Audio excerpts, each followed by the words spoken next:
everyone. Welcome to Grub Science, the only podcast about beetle larvae and whippets, but definitely not the only one about punching Nazis. For this episode, we thought it would be fun to describe some views of fascism, across academia. Yes, fun. Right. Fun is loosely used here, much as fascism often is too. Then we were going to discuss kind of the actually existing fascist political economies of all the big hits in fascist history. So we at Native Science decided to bring along Antifa Holocaust expert Sean McCarthy and the rest of the Grubstakers gang. Hello, thank you for having us. Sean here. One of the others here. This is one of the others as well. Oh, man. The two testicles to Sean's anti-fana. I do want to make the clarification that you were talking about actually existing fascism, and true fascism has never been tried. And I think if it had, it would work. So I also want to say that Sean likes to bill himself as the big Holocaust expert, but I definitely have a better Hitler impression than Sean. I can't wait. And I also can't wait for the verdict on whether we should or shouldn't defend the precious remaining Koch brother now that his market value is increased through scarcity. There's actually two others. I mean, sorry, but one of them's a billionaire as well, but like a light billionaire. I thought one of the others was dead too. No, maybe you're right. Because there were four altogether. Yeah. Right. I mean, they're basically those other guys should have been more productive, I guess. There's only two left. Yeah. Working with less of a bootstrap. Not everyone's a Marcia in the family, Andy, okay? Some people have to be Peter. So ideologically, fascism is kind of this umbrella of views and movements that are characterized by like violent nationalism, kind of superficial populism. They're obviously extremely hierarchical. Unless you've been living under a rock, you knew that. And they're just contemptuous of life, personal freedoms, and the kinds of rights that like the average person enjoys, or hopes to enjoy anyway. Fascism espouses a lot of vague ideals or values, kind of like liberalism, but such as decisiveness, vitality, strength, purity, stuff like that. They always have these myths honor and of, loyalty. Like, yeah, loyalty, lost glory. It's kind of a death cult. Again, for those of you who don't read. The vagueness of their ideas and the incoherence. Fucking idiots. Yeah. All the idiots that listen to our podcasts collectively. Pick up a book, diagram. You cretins. Fucking squealing little piggies. Put them all in. Now, this might be a bit of a reach for you listeners of a leftist podcast, but today we're going to make the argument that fascism is bad. Wait, what? However, the honor and loyalty parts, those are good. Andy just walked out. Yeah, I thought this was going to be a Strassride podcast. What if we told you there was a third position? It's a term that I thought I knew, and then it turns out it means posting ironically online. I'm actually above all you guys because I think all three sides are wrong. You're just all stupid. Oh, yeah, shit. We know that. I'll That's never the only come thing back we to can't that one. confirm. We're all idiots. Fucking crab syndrome or whatever they call that. All right, so what's interesting is that when you kind of read into like the analyses, like the academic analyses of fascism, you see this kind of interesting split that often gets called out, where there's these essays that they'll be like, oh, everyone treats fascism as this big mysterious thing. It's, I saw like literally a quote that's like, this is the most bewildering of political movements. And they kind of have this centristy, liberally sort of take on it where they're like, well, all the Marxist analysts agree that fascism is capitalism in crisis, protecting itself, using brute force through the state to do so and to kind of increase its gains as usual. But all these non-Marxist scholars, they just can't seem to figure out what it is exactly. So obviously there's just no way to know. They just must not know that many movements because Posadism is the most bewildering movement. It's not even a contest. Yeah, it's like a fan club for like, sort of like R.L. Stein's best political theory or something. Hitler may have believed in like ancient witches or whatever, but he didn't believe in like intelligent dolphins and UFOs and nuking everyone. Like, Wait, I was on board with the nuking everyone, but you're telling me that Posadism also has UFOs and smart dolphins? Right. I think Occam's razor requires us to believe that the dolphins are the ones in the UFOs nuking us. But Is this just the shit? What was the book? Never mind. I hope you guys cut. I just feel like smart dolphins are always like dolphins are smart, and this Hitchhiker's is why Guide to we're the trying to Galaxy. fuck them. right.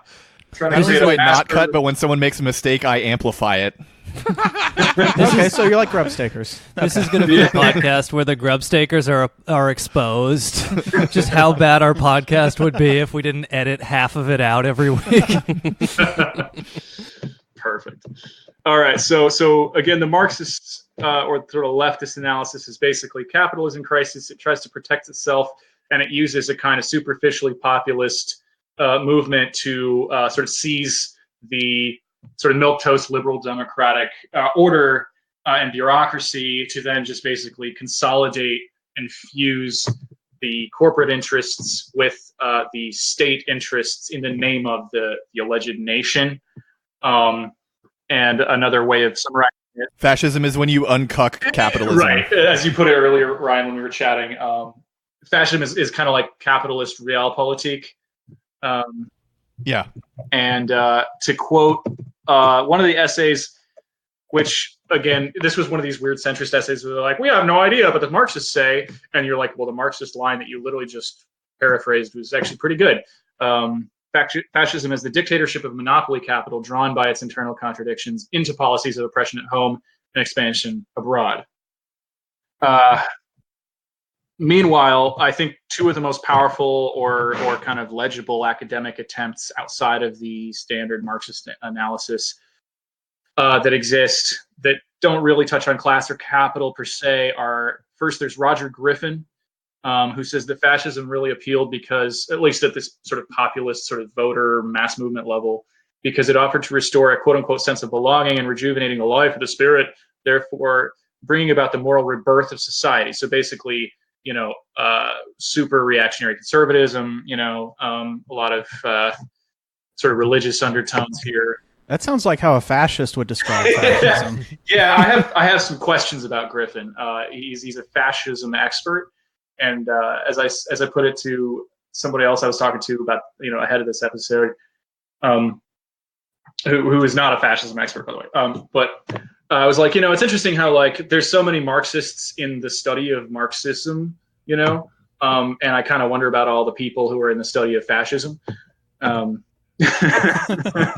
So Griffin developed this interesting idea in the kind of, I guess, the meta theory or the sort of the theory of the philosophy of fascism, and the term is palingenesis, which is fascism's bid to inaugurate a national or ethnic rebirth, though, is this kind of key in their mythology, and they aim to bring about a quote-unquote revolution in the ethos and culture of society that would impact every sphere of social life. So it's a totalitarian mythology based around a kind of like a state rebirth of sorts.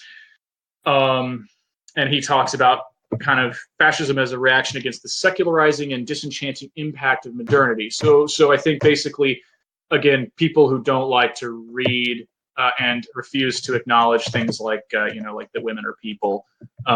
Well, yeah, I mean, it's interesting, and I'm, of course, not the first one to make this observation. I mean, we talk about Marx and alienation under capitalism, so we see fascism emerge in the 20th century as clearly one response to this alienation, and part of it is an appeal to a pre-capitalist time, like Mussolini appealed to the Roman times, and just like a mythical past that never necessarily existed, but that, if people are living and suffering under, say, industrial capitalism, they might have some nostalgia for, their settler ancestors or their farmer ancestors or whatever the case may be. Hitler appealed to the time when the world was roamed by Wagnerian thick goddesses.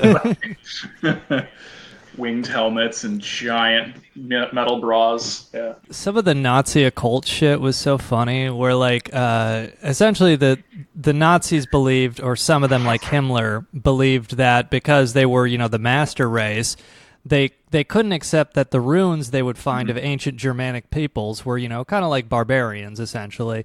They thought that the ancient Germans were far more advanced than the Romans. So some of them became convinced, and I believe Himmler bought into this as well, that the Germans were from the lost city of Atlantis, which was submerged underwater.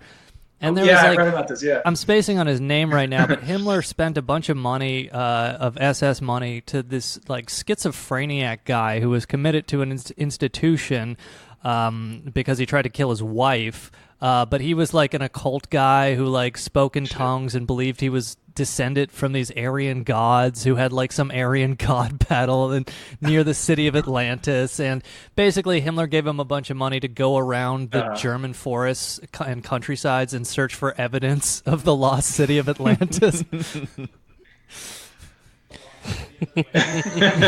Okay, but what is his thetan count? I mean, how many thetans did he have inside him? Yeah, Kris and I were talking before this, and I was saying roof. That today I've been thinking about how fascists appeal to tradition, and obviously most of it is just made up bullshit because they invent their own narrative of history. Right. And I think the purpose of that is for them to kind of circumvent the normal rituals that we go through in our society. So for property, they want to portray the current owners of property, mostly the lower class ones, as illegitimate owners, and the laws that would normally apply to them as illegitimate because they've been victimized in this historical way. And so they're trying to get around both the ritual of transferring ownership from one person to another and following the process of the judicial system, finding someone guilty so that you can legitimately use state force against them. Did you guys want to hear what this guy actually believed? This Carl Willigut guy? Okay, so yes, I looked it up because I put it in the notes for another episode and I never used it. So this guy was called Carl Willigut. And so I'm just quoting from Wikipedia. According to Willigut, Germanic culture and history reached back to 228,000 BC. He proposed that at this time there were 3 suns and the earth was inhabited by giants, dwarves, and other mythical creatures. Willigut claimed that his ancestors, the Adler Willigoten, it ended a long period of war. By 12,500 BC, the Erminic religion of Kris was revealed, and from that time became the religion of all Germanic peoples until the schematic adherents of Wotanism gained the upper hand. There's a bunch of wars between the Wotanists and the Erminics. This makes the QAnon people sound like a bunch of normies. Yeah. I like how the mythical creatures he names are just genetic deformities that already exist in the regular population in David Lynch movies. Just giants and dwarves. Right. And Willigut claimed his own ancestors were supposedly protagonists in this setting. The Willigottis were the, quote, Ice Kings. And, so that's... So Willigut is the direct answer. answer. The Lannisters. But yeah. Have you ever heard of Odin? Yeah, my dad kicked his ass, bro. And so, if memory serves, Himmler was paying this guy, and he made him a colonel in the SS until, I think 1938, someone else in the SS found that he'd been committed to a psychiatric institution for trying to kill his wife. So Himmler had to, let him retire, give him a retirement with honors, basically. They frowned on that? Correct. Fortunately, we don't have mental institutions now, so Maybe his wife was. that won't happen to the current fascist movements. They'll just fuck each other's wives instead. We have to accept this. This is what happens. There's still some adherents of this religious movement, by the way. I guess it's kind of German paganist occultism. Well, it was funny because towards the end of the war, this was actually mentioned, we were talking about the family in one of our episodes. There were some Nazis who were hardcore Christians, and they, towards the end of the war, they started getting really outspoken against Hitler because they were mad that they weren't mad about, say, killing the Jews or destroying. Yeah, destroying everyone in a war, but they did say like, "Oh, this paganism is unacceptable," and then some of them got jailed, and then after the war, they used that essentially to completely rebuild their post-war career as a Nazi opponent. Listen, murder I can stand, but Halloween, shut it down. Have you heard that the guards in Treblinka are praying to Mary? This is just pure heathen behavior. Sure, the trains are on time, but they go by the lunar calendar.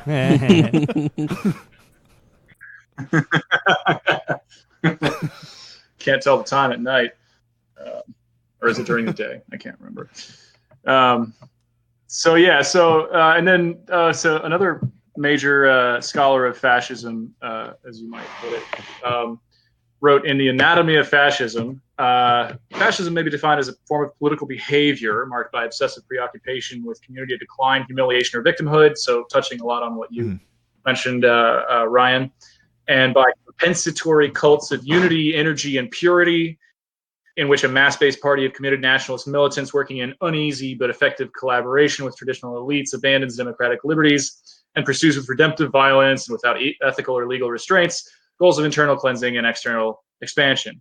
Which is an interesting, I feel like that last bit is interesting because it's kind of like they say, like, oh, you kept calling me a Nazi, so I just had to become a Nazi. And I think that process is like, you were always kind of a shithead. You just decided to get a flag.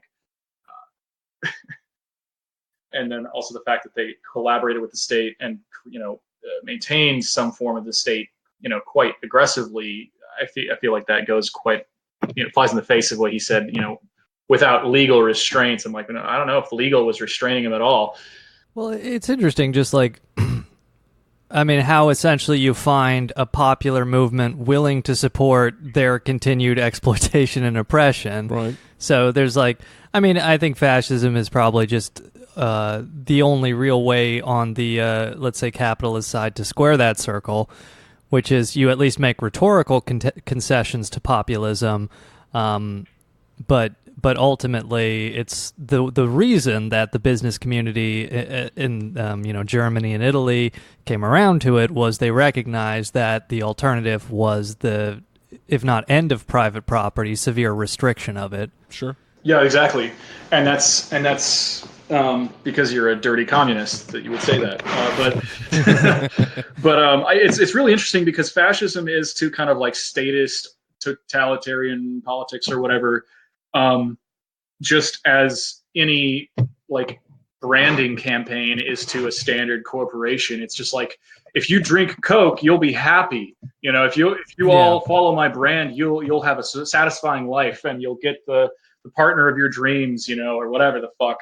And it's pretty much exactly the same kind of just existential fulfillment, don't look behind the curtain kind of message, but from an authoritarian statist angle, in order to, like you said, to kind of square that circle, right? Yeah, 1 out of 10 ethnic groups recommends fascism. And they're all phrenologists.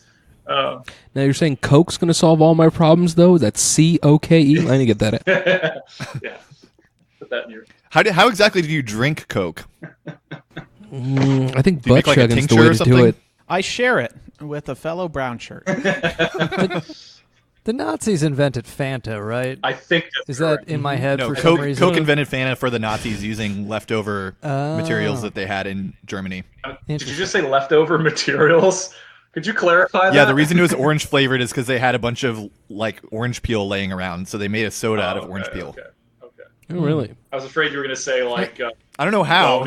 Why would Germany something. have oranges? But apparently that's the story. Yeah. Keep scurvy out of the troops. Yeah, it's important to put Fanta on the pro-con when you're weighing out the Holocaust. At least, minimum. On one hand, you've got, untold atrocities on just a vast industrialized scale. On the other hand, you have that catchy earworm, don't you want to Fanta? So now that we've kind of covered in obviously great depth and detail, all of the possible views of fascism to exhaustion, leaving nothing left to be discussed or described. Let's move on to the kind of historical cases, the big hits, and I'll kick off with Italy, and I'll try my best to summarize because I got a ton of notes here, and I realized I basically wrote like half a novel on this thing. Could you do it in a Mario accent? In Italy, Mussolini's little project start in 1914. Yeah, this is a Grubstakers combined episode, so you're going to have to do it being interrupted by a sound effect every 15 seconds. I was waiting for the like yada yada yada and like whatever the fuck else you're going to do, but do you have the Mario coin sound on your soundboard? Oh shit, that would be extremely relevant too. Every time I describe beating a socialist to death in front of his wife, you just go cling cling. That's just the sound that naturally happens. Yeah, right, the sound of when coins Mussolini is defeated. That's the sound he made when they hung him up from that light pole. That's right. Oh, Bowser. Yeah. The communists hit a button and they opened up the bridge and dropped him into lava.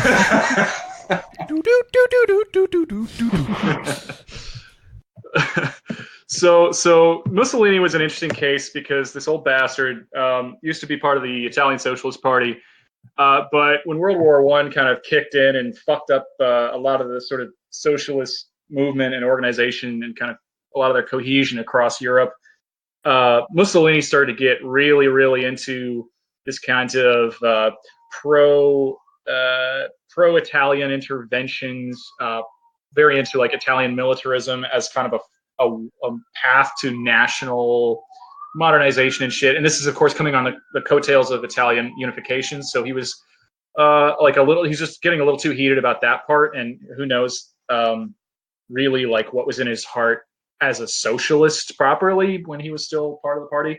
But he seemed to just get increasingly anti-soy boy and increasingly pro machine guns and uniforms.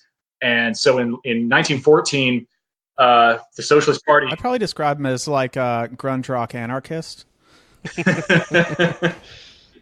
When he was a socialist or after? Yeah, having the same kind of ideological commitment as someone who goes to grunge shows and wears an anarchist t-shirt. That makes sense. Like based on what was going on, and he was definitely a zines guy. Like he was like big into like just shouting about socialism, and then once the Socialist Party kicked him out late in 1914, I think in the fall of 1914, because of all his like nationalist shit. He basically just very quickly, within like a month, he went straight to an armaments manufacturer called Ansaldo and was like, "Hey, do you want to pay me to be a nationalist newspaper guy?" And they're like, "Well, yeah, like we're an armaments manufacturer, of course." So he basically just got them to pay him to do pro-war propaganda, nationalist propaganda, and just got paid. And so by doing this deal, he was able to do a little sort of Kickstarter for his first fascist newspaper, which was Il Popolo d'Italia, which obviously in English translates to the Supreme Pizza. However that song goes. Exactly. And so that was the first instance of pizza supremacy in the media, obviously. Honestly, dude, we're lucky that fascists haven't offered free pizza yet. They would win instantly. Unfortunately, they do have the capital. Domino's will do it. I was really interested to find out that the Supreme Pizza ran issues every day except Mondays, which I'm sure has a Garfield tie-in, but I did not discover exactly what that tie-in was. That's why he hates it. He doesn't have a job, and he can't read his blood and soil literature. Right, and he can't hang out with Hitler because Hitler hasn't been invented yet. Blood, soil, and lasagna. Classic. So just a month after founding the newspaper, so like he's moving very quickly at this point. In December 1914, Mussolini comes out and just is like Orthodox socialism is fucked because national identity and nationalism and like state cohesion is now like the cause du jour or whatever. It's bigger than class warfare. We need to ignore class, or at least subjugate it to national interest, which of course is sort of a third way, if you will. And he socialism is gay, dude. You're literally sharing wealth with another man. Right. You're touching bank accounts. And so he found his stride at that point as just like a total chode. He kicked off the Revolutionary Fascist Party 1 month after that. So like 3 months after leaving or getting booted from the Socialist Party, he founded a boot party called the Revolutionary Fascist Party.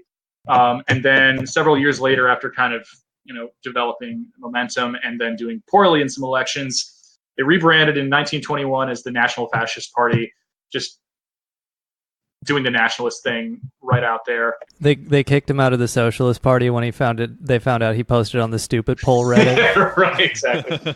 He used an ableist slur on Twitter. Saying, we've been reading through some of the carrier pigeon messages you sent during the war. Can you explain this? It says Hitler will have done nothing wrong. So I found a paper that was interesting from a guy at University of Warwick who essentially gave us 3 basic historical phases of fascist development in Italy. He also did Germany, but we'll leave Germany for you guys to kind of fret about. But so I'll just blitz through this. But again, interrupt if you want. So phase 1 was quote unquote radical ideas and reformist leadership. Early fascism was very anti-big capitalist, violently anti-Bolshevik in message. But it was strongly for reclaiming and unifying lost national territories. So irredentism, this whole idea of like national unification, which was still this huge thing on Italian minds. And if you kind of are the sort of person who believes that everything's on like a left-right spectrum, regardless of your orientation along that spectrum, there's, the party has a left wing and a right wing, which is just confusing and weird. But like located on the left of the fascist spectrum in this, way of saying things, many of the people that were part of early Italian fascism came from kind of authoritarian leftism, so to speak, as well as like quote unquote anti-capitalist rightist splinter groups.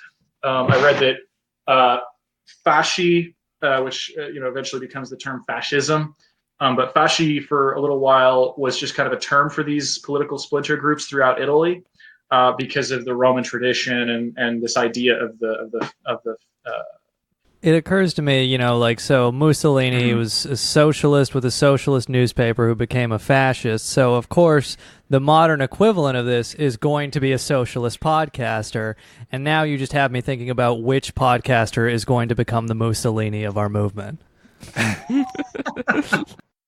So then they got into this ultranationalism. In 1919, the Italian fascists were saying, we want a heavy capital levy, a tax on war profits, which is an interesting move for people who were extremely pro-war, apparently.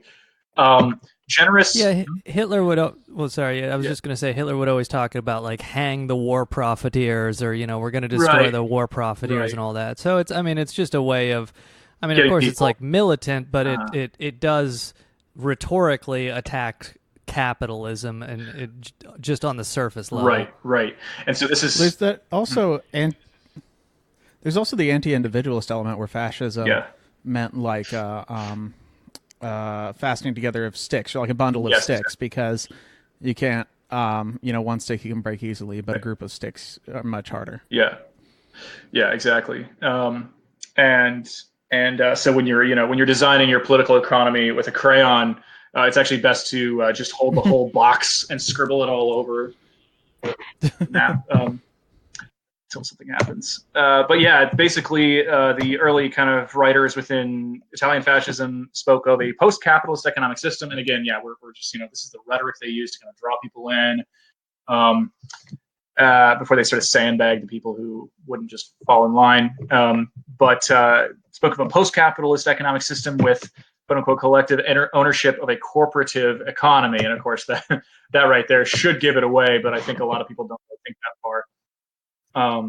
Well, I know actually, I haven't read much of him, but one of the most influential fascist writers, like of the new right today, is Julius Evola, who was, Italian fascist who initially supported Mussolini. I don't know if he turned away from him later, but he wrote this book, Ride the Tiger, which was essentially like the 4chan types love it because the idea is you are, say, like a traditional fascist or whatever you are in a modern degenerate society. It's like you're riding a tiger, so you have to like maintain traditional values and live within and do your best to bring fascism to fruition and such. It's like Life of Pi. You gotta. Fascism is based on a second-rate Aquabats song. Fascism is all about eating your own shit while you're on a boat with a tiger. Oh yeah, so it's like Human Centipede mixed with Life of Pi. I get it. Yeah. That's the corporative part. Yeah. So phase 2 was when they started to kind of show their hand, but it started to be too late because in the early 20s they took the state over. And so phase 2 is called practical accommodations, syndical states, which is, I think it's a misnomer, and then proto-autarky, which is definitely classically a fascist concern. But it's very interesting how autarky is resonant with a lot of this sort of classical liberalism and neoclassical economics when you talk about like competitive advantages and all this bullshit and self-sufficiency, in the value system. So they let the industrialists basically retain private property. Big fucking surprise. But they said, you got to meet these national needs and quotas, and we got to really struggle, and used all this rhetoric to talk about how but the industrialists, they're on the hook too. So we're all in this together. We're all one big happy family, as American corporate types might say. And they used the impact of the Great Depression, which of course was just like hollowing everybody out, at least all the workers and average people out at the time, to kind of justify their weird moves. But one article I read, I forget which one, but they said that in the early 20s, when they were just getting going at the head of the state, the fascist economic policy was basically classical liberal and used some kind of Keynesian maneuvering. Again, very in line with our view and kind of how we're thinking about this from the sort of material analysis. Corporativism or corporatismo was Mussolini's answer to curbing and developing capitalism, which we love to do when we're anti-capitalists, but not abolishing it. So they said, oh, well, we're different from just liberal capitalism and classical liberalism. We're fascists. We're doing this for the nation. And so they claim to eliminate the opposed interests of capital and labor by basically forcing everyone to organize in such a way that they integrated the workers and the capitalists into these kind of corporativist organizations and sectors, so that it's like, I feel like the metaphor I want to use here is kind of like a lock-in, where you're like, oh, no, again, we're all in this together. We're all a state and a nation now. So you all have to go to work. And again, the industrialists, they're on the hook too. Like they're the ones who are also suffering with you. So you should just let this happen. But they also would just use kind of executive order and decree to the extent that public contracts like escalated massively. And by 1944, it says 71% of banking assets were held in government securities versus 20% in 1933. So in 11 years, it jumps like 51%, which is quite a bit. This corporatismo approach basically brutally dismantled independent trade unions. Of course, fascists classically love to beat up unionists, and they incorporated workers within corporations, which were then controlled, as I understand it, by fascist sort of peak organizations. So essentially, in fairness, I was just going to say, in fairness, they were Italian, so they were just beating people up, and they were told afterwards they were unionists. Right. Post hoc. Did you call me Fredo? They were beating up trade unionists just because they insulted their mom's pasta recipe. Yes. So they introduced and maintained a mixture of high tariffs, sounds familiar, barter and bilateral trade agreements, which is just straight up fucking, state capitalism, strict exchange controls, also, and draconian import licenses. So again, pretty much what you would expect from this kind of pro-capitalist government with a strong hand in things. Agricultural landowners got a lot from these public contracts, and private property and industry was by and large the norm in fascist Italy and the Third Reich, which we'll get to. But basically, yeah, private property won even more than they usually do because they had, it's just they were in bed with the state at that point, and the state was just like backing them up. So phase 3 is this whole idea of autarkic economy, where late 20s through, I guess, the rest of their era, Mussolini had created centralized state controls over banking and foreign exchange. And he had this thing called the Four Battles, which was just heavily propagandized. These totalitarian states, they're always doing that was thing, like right? Sparrows and that kind of thing, right? Sorry, what? That's when they killed all the sparrows. Oh yeah, the sparrows. Yeah, right. The famous Italian war against sparrows. This was their campaign against train delays. We gotta start at the next level. Go through the pipe a little faster next time. Here in New York, we elected an Italian to fix our trains because we thought he was going to bring the spirit of Mussolini, but turns out it's not that simple. No, Mussolini fixed public transit by handing out raccoon hats everyone could fly with. Surprisingly, they didn't use it to, escape Italy. It's interesting because the Francoist government was much more Sonic-oriented. Yeah, that is really interesting. So there was a lot of protectionism, and again, government contracts were big. These four battles were the battle for land, the battle for the lira, which is the currency, the battle for grain, and the battle for births, of all things. This obsession with population that is typical. Wow, I've never heard that before. Yeah, right. Yeah, it's good to have soldiers. Essentially. Exactly, soldiers and laborers, right? And especially when you're probably pretty okay with child labor, it doesn't you don't actually have to have these soldiers and laborers live for all that long. You just got to use them for a few years before they naturally expire. So they went through some weird moves. You guys can, listeners, you can look into the four battles. It's just this propaganda shit. It was, but it was this whole idea that they were modernizing. But again, the propaganda expanded on what they did far more than what they actually did.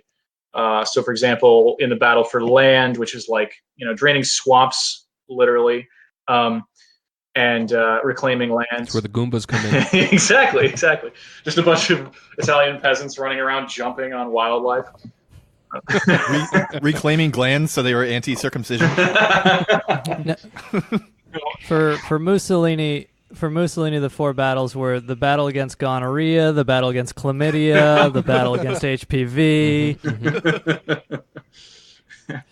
The guy was like, I mean, it's not really related to the political system, but he was a fucking serial rapist. Yeah. Who the battle against commitment. Yeah. Mussolini is canceled. All of our faves are implicated in the Epstein scandal. No, but like even before he took power, he'd been accused of rape multiple times, and then after he took power, he was like sleeping with up to four people a day, some of which were just straight up children.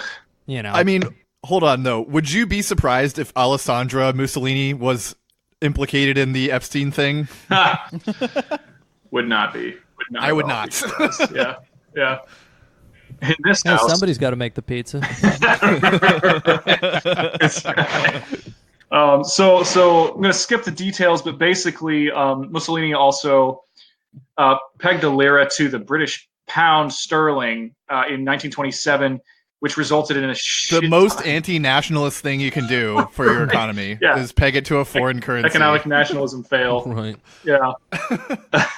And so what that resulted in, directly or indirectly, was a ton of mergers within the Italian economy, which, as Ryan and I like to harp on, is a fairly typical thing in capitalist power building. And the industrial consolidation led to a point at which in 1932, 0.88%, so less than 1% of corporations controlled almost 52% of all corporate capital in Italy. Well, thank God there's no modern analogy for that kind right, of situation. I've never seen nothing like that before. And in other... Well, it is... I was just going to say it is interesting. I mean, kind of skipping ahead, where I think the best explanatory model for the modern U.S. government and economy and stuff is inverted totalitarianism, because you're talking about, this concentration of corporate power in Italy, and you saw the same thing in Germany, where they very much prefer to deal with monopolies or cartels, because, then the state and these cartels are kind of almost fused together.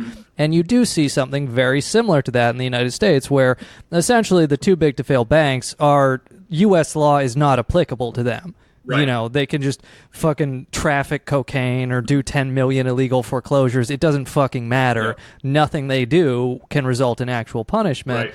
And, you also see that with, say, the big three pharmaceutical distributors, creating a heroin epidemic and killing 250,000 people. Doesn't fucking matter. Nothing's going to happen to them. Well, there is that kind of misconception about fascism in general, that it's, a strong rule of law in the state. Yeah. Whereas, the fascist reality is heavy, it's the lack of a rule of law. The shit the Democrats are doing right now, that's strong rule of law. Yeah.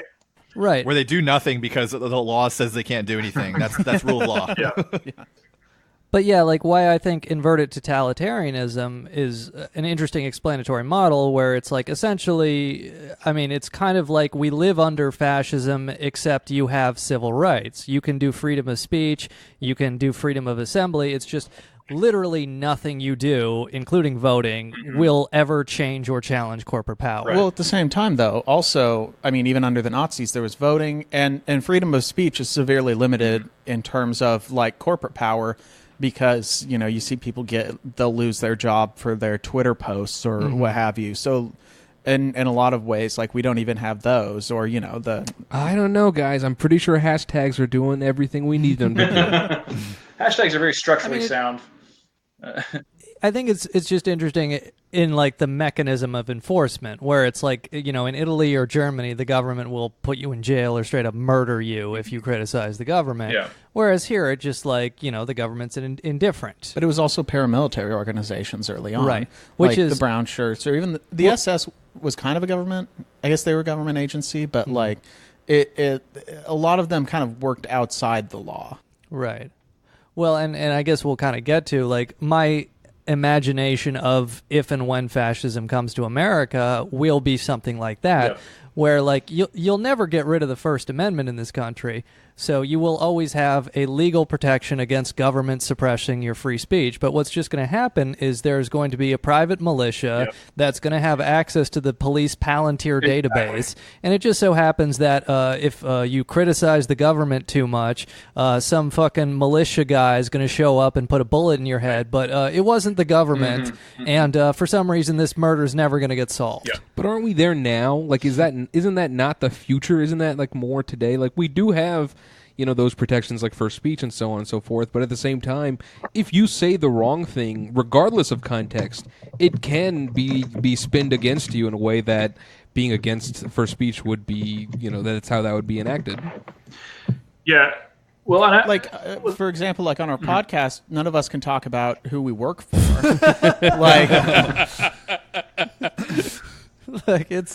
It's so hard for us to not shout out our really cool bosses at the Federal Bureau of Investigation, giving us the freedom to podcast for a living. Listen, it's always been an MK Ultra plot, and Grubstakers has been in on it since day one. Look, they give us the best tabs of acid, and I'm tired of this inverted totalitarianism preventing me from thanking them. It's a pyramid scheme, but it's our pyramid scheme. So one of the things that Kris and I always talk about on our show is that the economy is basically just the other half of the state. So you have the government and the economy. They form two halves of the state, and that corporations are essentially just private bureaus of the state that are set up according to rules established by the government. Mm-hmm. And so the inverted totalitarianism thing is kind of just like they're shifting power from the government side, which is, in theory accountable to the popular will, to corporations, which are really just authoritarian and have a different source of legitimacy and can essentially, just do whatever they want as long as they follow the small set of rules that the government sets for them. But wait a minute. If I don't like my Spectrum internet, I can choose from all of 0 other options. Right. And they're in competition because obviously, there's maybe several in the same state technically, even though obviously they've also carved up which turf each one will get to dominate.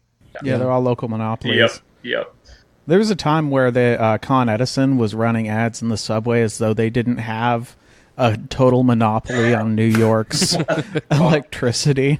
Was that just them was that just performative advertising? Like they're like, well, we just want to make it look like we don't totally own. Yeah, it was. I don't know if they were flexing or if they just maybe they had some wink nod deal, we'll throw some money at the subway. Right. All the advertisements were like, look at us, we're Con Edison. Don't let Con Tesla win.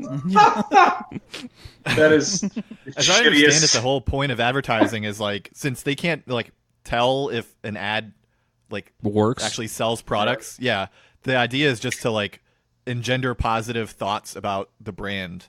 So maybe that's just what they were doing. They're just trying to make people think that Con Edison is good. Yeah. Probably, yeah. So we can get into ads and marketing. I'll just tell you real quick that actually non-compete on RedTube, just ran something about RedTube. RedTube. The other side of LeftTube. He just ran something explaining kind of the basics of especially digital marketing these days. But yeah, a lot of the ads out there are just to get it in your head, and they just hammer on you and hammer on you and hammer on you until eventually you remember that you've always wanted to buy that product. But it's like how every time I watch an Ip Man movie, I become a Chinese nationalist for a few minutes. Yeah, basically. You'd look good in a queue. But yeah, basically they're just running. This is actually where that sort of idea of how we need startup capital. You need to make money to make money, and why capitalists have an inherent advantage is that even with ads, ads cost money, but as American Johnson in his video explained it, he's like, I'd be extremely happy if I got 5% of 5% of the people who saw my ad to actually purchase my product. Right. And that's just how it works. And so that's probably why, whether they were flexing is obviously kind of a, just intuitive question because of their local monopoly, but it's also possible that they were trying to influence whoever was maybe passing through, or else somebody in the marketing department just fucked up. But yeah, Spectrum runs ads please don't contact your congressperson about us. Please just don't think about the fact that you have no choice for internet or cable. It's capitalist realism, but in a more kind of direct and immediate way. You have no choice, which is freedom. So speaking of having no choice, what ultimately happened with Mussolini's fascism is, it went the way that you might expect in terms of, they went to war, and all the public contracts and everything kind of flowed all this money and power into the industrial hands. But of course, in addition to just kind of your agricultural industrialists and everything like that, a lot of the war contractors did extremely well. Including Mussolini's original sponsor, Ansaldo, just from going to a war. So they're the only people that did well on the Italian side. That's literally what I was going to say. I was like, well, they did real well. They made a ton of money, a ton of killing from a war they lost as a state. Again, no modern analogy. Right, not at all. Yeah.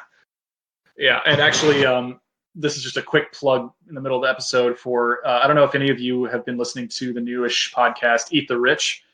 But they... yeah, I listened I to haven't heard of that it. one. They're good. Yeah, I really like them. And they just did, it was very kind of like another Grubstakers for this episode. So you guys should probably show them a little, Italian attention. But I think they need an annoying soundboard.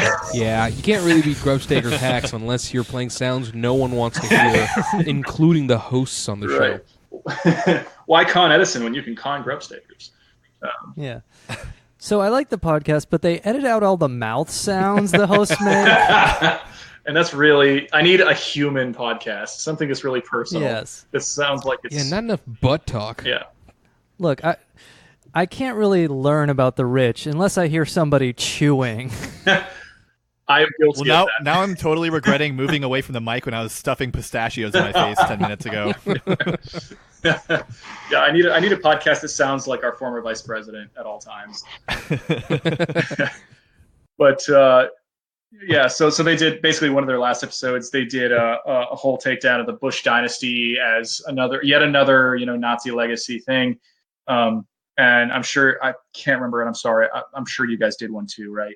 I don't think we've actually done an ep on the Bush family. Okay. I mean, No. we talked about the Koch brothers. Oh, hell yeah. I know they both funded the Nazis. So basically, that saves you guys one episode unless you really want to dig further into what those guys talked about, which is basically that the Bushes are American Nazi money as well. So that's cool. Yeah. Right. And they, obviously, I mean, since then, it's more obvious they've totally fucked us up, but like their roots in Nazi time. Well, fortunately, that should be the last rich person that gets in charge that's, their ancestors got money from the Nazis. So Right. I was that's like, all. That's that. I made that point on Twitter about like the Koch brothers are just rich because their dad made an oil refinery for the Nazis, and they inherited that money.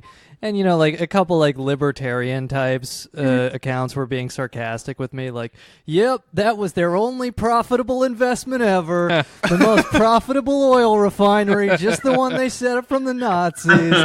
And it's like, yeah, dipshit. They used the money from the Nazi one, their dad did, to buy another oil refinery in the United States. And then they just came down the birth canal and collected the checks from that. Yep. Hey, they won that race. What are you going to do? Yeah. So what a wonderful counter argument. Right. That's just the way accumulated capital works. Yeah, they were actually productive, other than the oil refinery for the Nazis, such as the oil refineries elsewhere, which, as we all know, are when you work for money. Yeah, exactly. I mean, you want to talk about bootstrapping. If you've been bootstrapped by the Nazis, you really don't have an argument. So basically, final note on the Italian fascists. Eventually, they totally fucked up, and Germany moved in and was like, "All right, buddy, we're going to just run this show from now on." So historically, what happened is Mussolini lost power through a coup, and then Nazi Germany reinstalled him. But at that point, the sort of northern Italy that they were in control of, which they put Mussolini back in nominal control of, was just this like totally just puppet state or kind of administrative region. So even though Mussolini was kind of a public figurehead, that was basically all he was, and the Nazis just used it at that point as kind of a vassal territory. And the Italian resistance in the South especially was just like, doing much, much better than they'd been able to before. So this brings us to, our top boy, Sean, with the Italy's new controlling roommate, and how did they get started and what were they about? The guy whose opinions we agree with. Yeah. They're good. Well, it's important to always say that. And I did want to mention just two other things that I just happen to know about. Italy towards the end is, so yeah, like you were saying, the Allies invaded southern Italy, and then the Germans put Mussolini as the nominal head of state in northern Italy. But actually, during this time, Mussolini writes the second part of his memoirs. And I haven't read it, but it is a pretty interesting historical document because by all accounts, like, he's just completely rueful, and people say he wrote this as if he was already dead. Shit. So he writes like the history of his life, like Was it called If I Did It Too?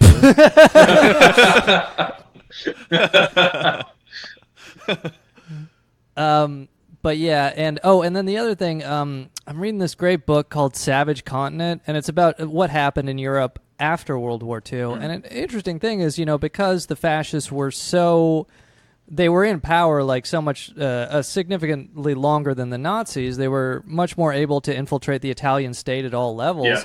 So what happens after the war is, the Italians are trying to have like trials of various fascist criminals. But of course, the judges are all fascists, or like were within the Italian state. So that's good thing things aren't like that anymore. Yeah, but that's actually why Italy had some of the most, let's say, violent partisan retributions after liberation and after the end of the war, is because various communists and not even just communists, anyone who wasn't a fascist, basically, in armed resistance to the fascist state, were like, okay, so we turned these people over for justice, and then the judge cleared them, so we're just going to kill them. Do it, do the thing. So there were and that's why there were so many violent reprisals after the end of the war in Italy. And that's actually, I just want to also, I've been doing a lot of good podcasts lately. Listening, I mean. On the note of... Yeah, me too. Right. On the note of... Which ones were you on, Sean? Yeah, It wasn't ours. Yeah, I've been recording 2 podcasts a week, and I've been listening to some really good ones. Yes, yeah, right. Yeah, exactly. So another one that I just signed up for, which is really interesting, that I recommend to you guys and everybody else who's interested in any of this, and also in kind of like leftist or leftish analysis of like conflicts, historical and current.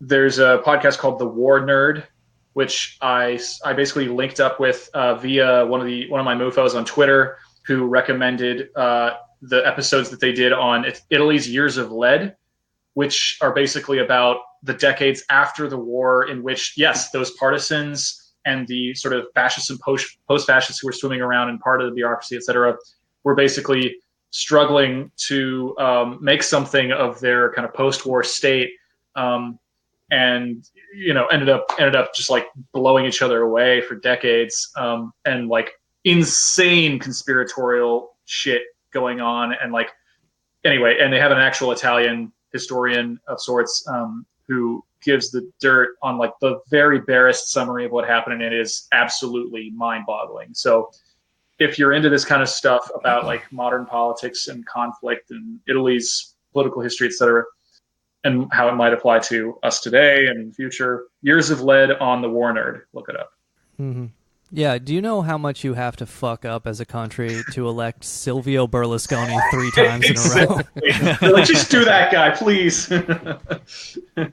I think one thing we're forgetting, though, is if they took that lead out, Sylvester Stallone wouldn't have that voice. I think that's pretty obvious. Yeah. You say you're looking for a lead actor? Yeah, they did. Can you imagine if Sylvester Stallone was like, "Cut me"?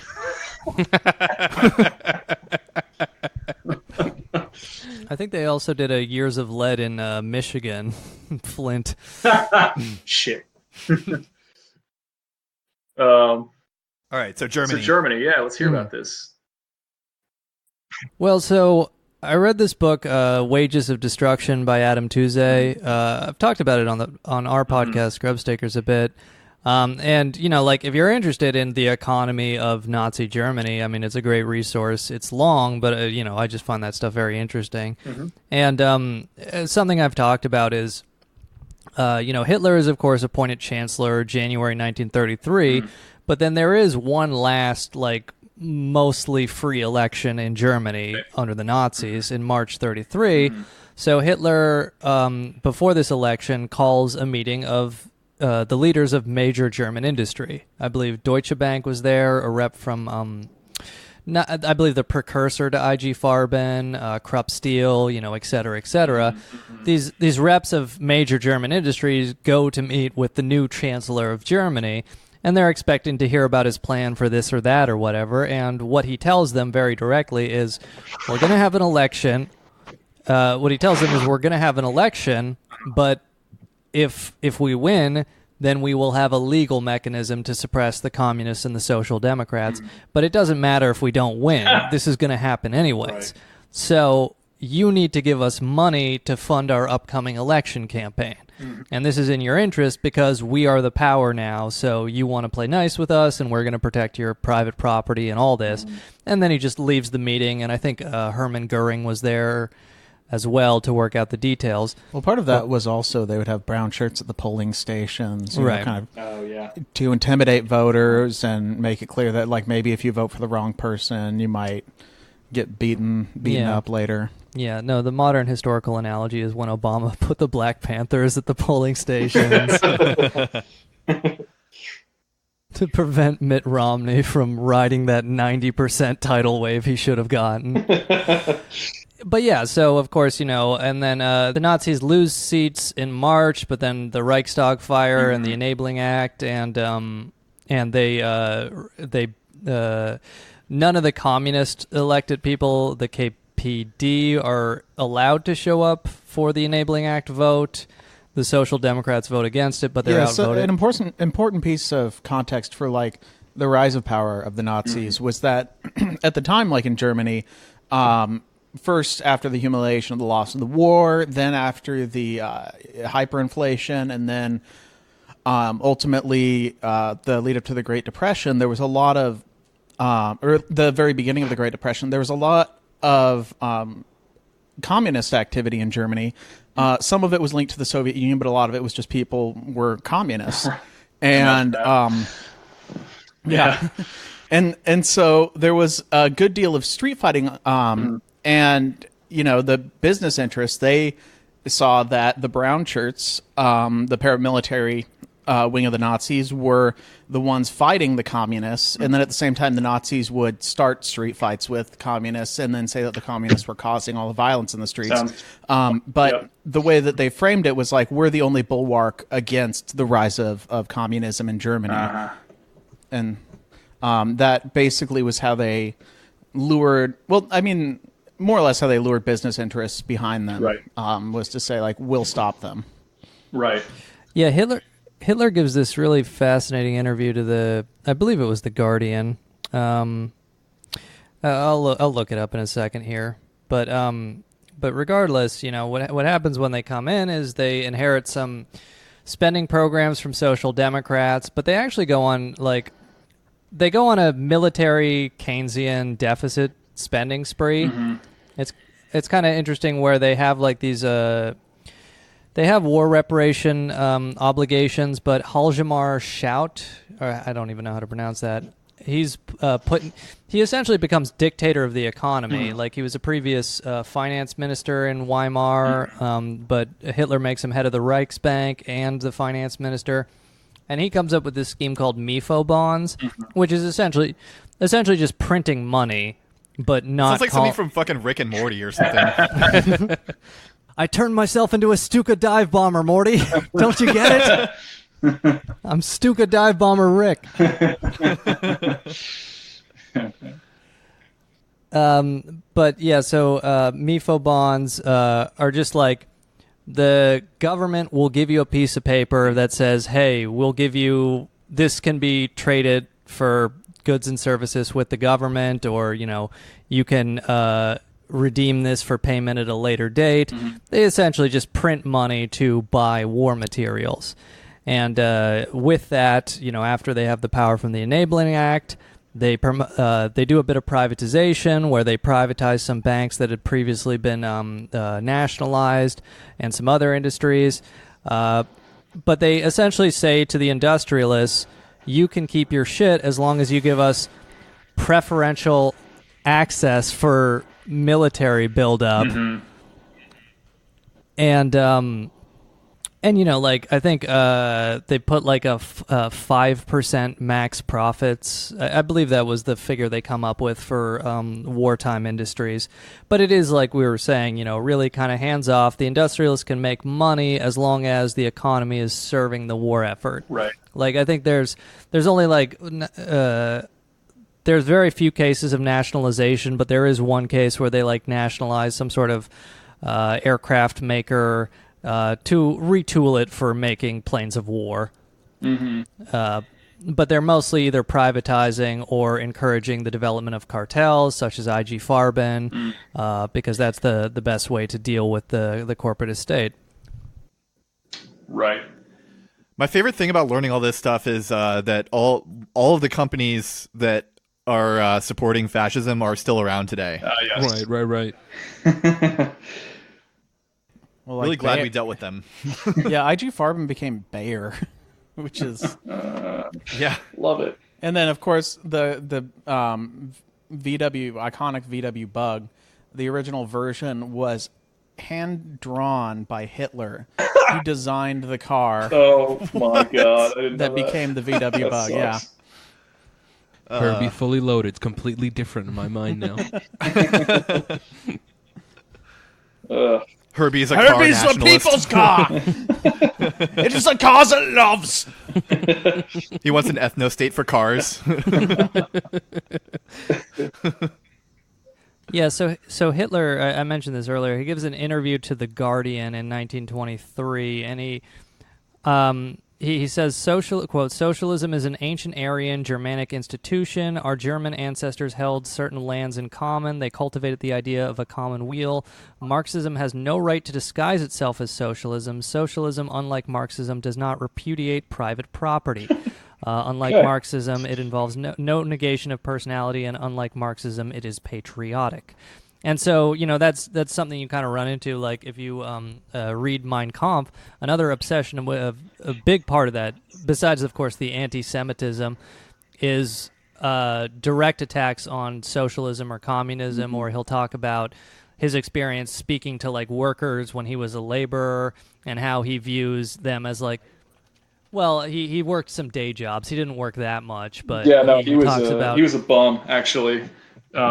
Yeah, because he went straight to, he tried to get into art school, and then he failed out of that, and then he was like painting postcards on the streets of Vienna for a while. Yeah. I guess that must have been when he was a laborer. He was probably like doing jobs some there. odd painting, house painting, or whatever the case may Yeah. be. Yeah, he was a gig worker, basically. So I actually listened to an interesting audiobook of a classic book called The Rise and Fall of the Third Reich, by a journalist of sorts, as I recall, who was living in Germany throughout that era and like actually personally encountered many of the heads of state like Goebbels and shit, and he like absolutely hated their guts and found them to be disgusting, and like wrote this 1,000-page book about all their pretenses and all the shit that he dug up on them after the war, and after all he got all these classified documents, and he talked about how he kind of explained like Hitler's growing up and everything like that, and how he became brainwashed by like an old like Prussian nationalist type or like Austrian nationalist type, early on in like this sort of just podunk school that he was at, and ended up he wanted to be an artist, and then they said, actually, like, you're really not good, but you could maybe be like a kind of like a CAD drawer. You could like draw lines for an architect or something. You're good with that. They were like, he was kind of more just, as you might kind of expect from his personality, like he was really good at like getting things in line, and then but like not very good at other things. Like his visions were very his like artistic vision was very kind of flat and not that inspiring. But anyway, so right, he could draw like buildings, but then like I think someone posted online just this really shitty drawing of a woman he did, yeah. where her face was all distorted. Which probably explains why he had to fuck some underage cousin or whatever the fuck it was.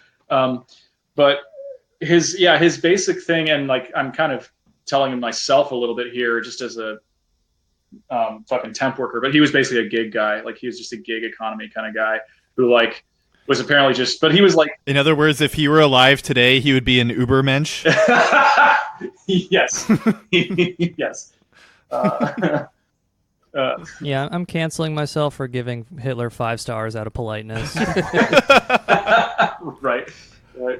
Clean car. Very clean car. Not very good conversation.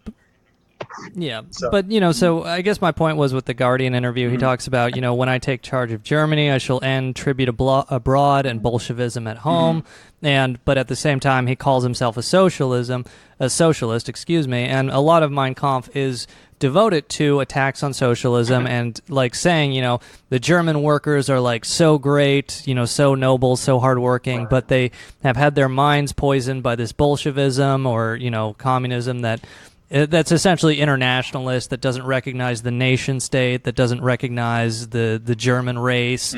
And so that's, again, where you get this popular mass appeal, because when you have a crisis in capitalism like the Great Depression was, and like we are sort of having now today with, neoliberalism, at least ideologically, on the retreat, you have very few people, like there's no more libertarians, there's 15 people online who call themselves neoliberal proudly, so you have to have some sort of popular mass base for capitalism. So you have to rebrand that. So that's why Hitler, again, spends so much of Mein Kampf attacking socialism, but saying we're the real socialists, even though we're going to protect private property. Right.